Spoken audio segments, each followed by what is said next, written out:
I've been through COVID-19 now. I had it. So for me, of course, I couldn't heal myself. I had to collaborate with somebody, and that happened to be the caregivers. I gave the control over to those that could take care of me.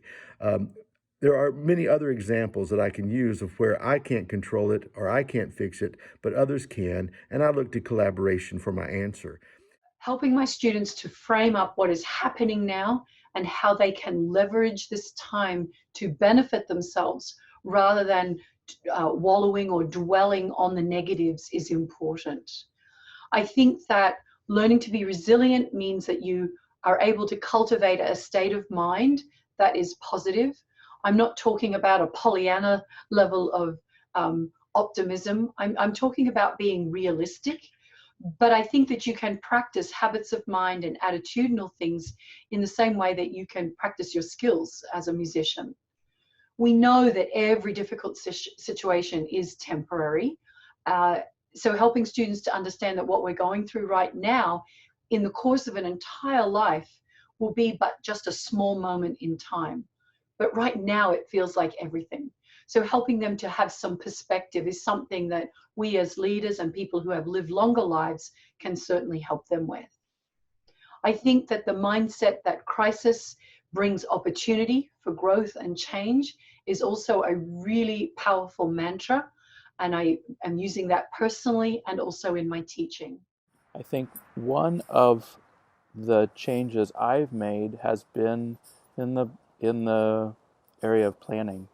Um, as choral conductors and arts administrators, we're used to calendars that stretch 2, 3, 5 years into the future with everything very meticulously scheduled in. And of course, we can't do that right now. Um, and that's as it should be. I know that with my own singers and staff, we are constantly asking ourselves questions that we just can't answer yet. And we need to, I think, break that rule for the moment.